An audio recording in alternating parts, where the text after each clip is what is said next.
shit. And you saying some shit out there. No. Time out. Let me get up there. The masses, I'm a steward, nigga. Hold on. Come on. For the record, I want this question because this is right where we are. The question we were asking was, and Ma and I have had this conversation at least 50 times. Is the EYBL, as Boo said, all that, I don't know, he backing off the better word, but I got the impression you were saying it was better, Boo. I did. I got the impression is it better or is his perception the result of the tremendous resources and the marketing program that Get down. No doubt, 95. We're talking 2000. I'ma hit him with a little of this, and a little of that, a little of this, and a little of that, a little of this, and a little of that, a little of this, and a little of that. Check it. I got the gumptions to make the EYBL overall better? I would have to say yes. Okay. Now, in some years, it's not. Okay. In some years, but the production, the marketing, the individual talent, the money that they put behind it, the other sneaker companies ain't putting that kind of cash out there. So yes, the EYBL is glitzy, glamorous, and everything else. But the basketball ain't really all that great. It's a lot of talent. It's a whole lot of talent running up and down the floor. Exactly what he said. It's a whole lot of. Don't you notice the scores? So basically, coaching me. So basically, they saying the same thing I said. That's all. He just said the same thing I said. You like they can't fuck with it. I didn't say that. And even went as far to say it, man. If I was a kid, I wouldn't even play on Under Armour. Okay, so my point. I said every kid should see that. That's what I said. I said every kid should experience that. But here's the thing with this Nike situation locally. Pride, us, and Kalo, our kids, we gotta get early and watch them grow. Mm-hmm. They looking for ready-made talent. That's why so much turnover, and it may not have been conducive to them winning. We got a different path we gotta take. Mm-hmm. Dante Scott or Eric Dixon or Dominic Bishop, they're not Nike kids. Mm-hmm. It's a certain kind of kid that gotta play over there. That's why Jalen Duren he's a certain kind of kid. Our kids we gotta watch them grow. But this is a marathon. Hold on, let me finish. And he know this, I told him this. I'm picking our team up last year and their team, and you give us the top two Nike teams, and we whoop. You know what our record was against EYBL last year? 17-0. We was like 8-0. And we against CSA with Cole Anthony. We beat the shit out of the kid Jalen. We beat the shit out of them. We beat the brakes off of them. Oh, and wait a minute. My 16s beat TakeOver a couple weeks ago, right before the live period. Mm-hmm. And we beat the shit out of Team Durant too in the championship of the Hoop Group. We beat both of them. They both like under us in the top five. I think people don't know. I mean, maybe they don't know what I'm saying. I'm not talking about the talent. Y'all, you could beat EYBL team 50 games straight. I'm just talking about the shit that's going on down there. I'm not talking about the rule of the free world. So so what's the debate for? So we know that. But what's the debate? I didn't even say that. I just said this shit was crazy. The debate is. That's all. I didn't say the players. The central debate is this. Is it that so much better than everything else that a kid should force their way onto that circuit? And I don't think it is. Let me ask you a question, Boo. Everybody answer it. Is it better to be the seventh man on one of them EYBL teams or start for these guys? It might be better to start. It depends on the kid to me. Okay, so I don't think that's a question. Yeah, like I'm saying. I mean, it just depends on the. All right, but look. The two kids we just talked about. Sam was what? 8th or 9th man. He started, but in effect, they took the ball out of the 8th and 9th. But he had one offer. Yeah. One offer that I got him. I got him that offer. Okay. One offer that I got. Now Sharky left us to go to final. The same Sanford offer he got from We Are One is the offer he took. How about something more recent? How about Jordan Hall? He was rolling. His profile mushroom playing for Philly Pride. Final comes in, yeah, Jordan, you come over and play for us. He goes there, he's the 8th man, 7th, 8th man, and he complaining about playing. And the next thing you know, we get a phone call that he want to come back. But at that point, yeah, you gotta make your bed. You gotta lay in your bed. You made your bed, you lay in it. So, but his profile went from shit to sugar, in a matter of months.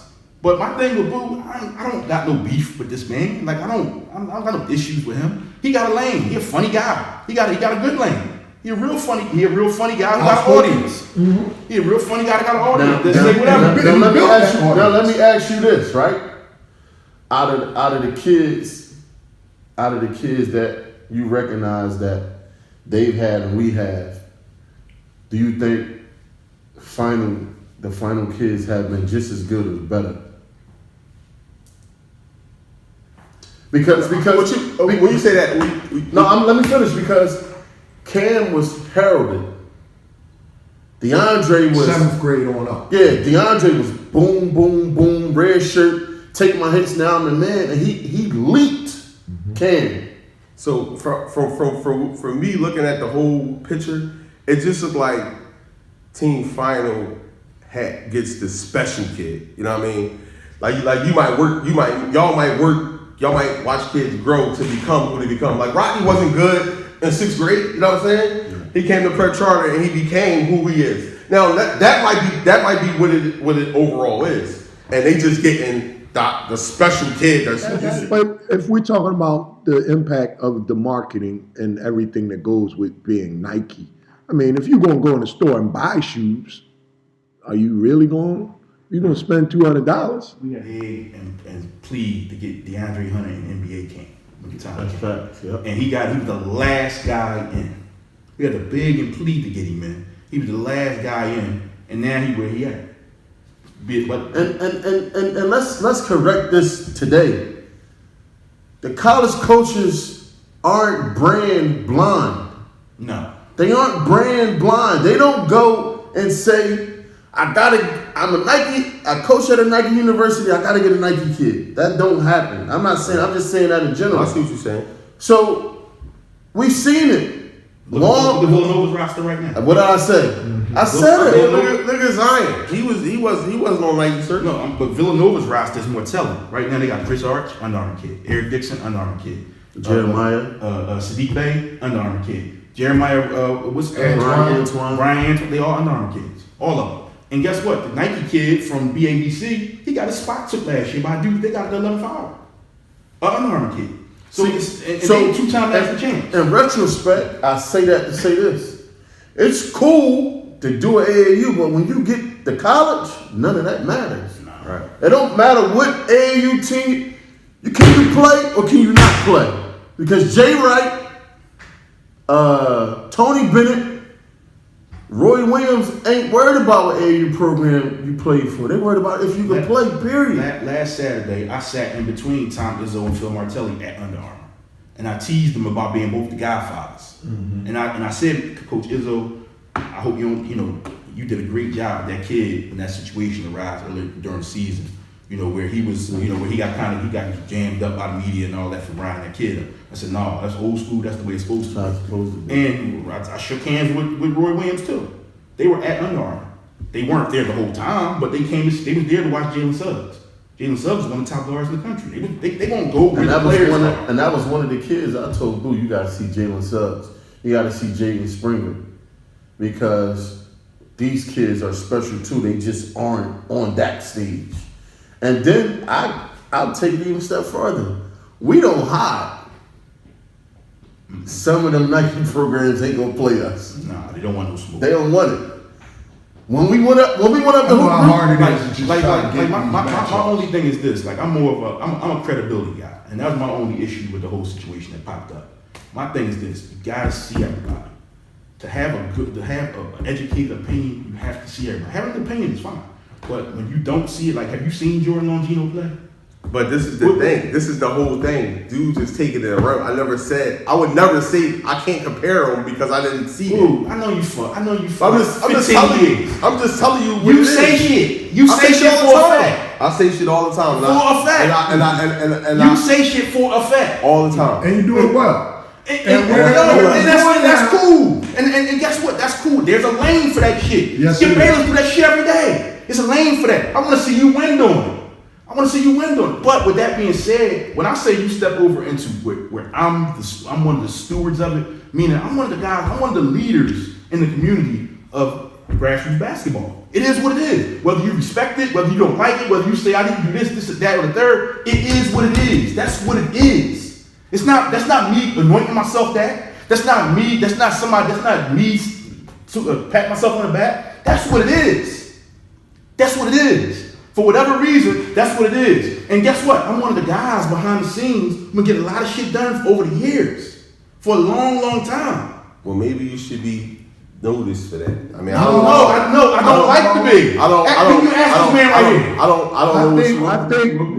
I think to be constructive and get something out of this, and the way I did try to get it across to Boo, I said, Boo, you know, there's two sides to what Boo does. There's the entertainment side, and I think you just do that better than anybody else. Value side too. And that's the entertainment side. And then there's the serious basketball critique and discussion side. And it's hard to mix the two. Like, I can't stand Angelo Cataldi. I don't like that. But I like some of the other guys who really talk about this stuff. Are you going to be Angelo Cataldi, or are you going to be a more serious? He make more money than all of them. He does. But don't nobody take Angelo serious. And so Amar is saying, if you're going to, because now you got 400, 500, 600 people watching it. Hey, you guys, parents, moms, kids. If you're going to make those statements, you got to have something behind it.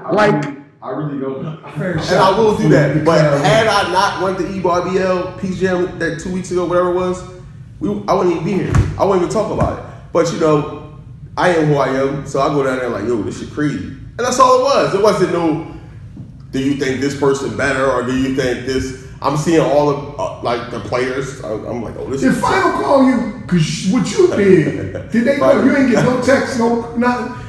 I don't know what you're talking about. That was a straight shot across the eyebrow. With final big boys, they can handle themselves. Okay. They be all right. They be all right. They'll get the next guy. I'm not totally in disagreement with Boo about final. You know what I mean? But with that said, you know what I mean? You know, the shit is, it is what it is. They been in the business longer than everybody else. So they understand. Then they get you itching. My flow is crisp like a bucket full of Chinese chicken. I move the beat like pottery. Lyrics flow like blood through the artery. With more rhymes and numbers in the lottery. You know my stilo, how my dough and watch me drop a flow. I wax it up and make it shine like I was mopping glow. So come on, baby love, let's put it on, no faking moves. Let's flip a coin on the heads I win and tails you lose. Gotcha. Grand Pooba comes with all of that because I got more game than quarters in the laundromat. We keep it tight the way it's supposed to be while jealous snakes say, damn, you should have swallowed me. No doubt, cause we hit them with a little of this and a little of this. A little of this and a little of that. A little of this and a little of that. A little of this now, a little of that. Check it. I got to be one of the baddest rappers on the planet. I'm bagging honeys and they all got bodies just like Janet. I play it safe, never taking chicken heads for granted. I'm Superman in love.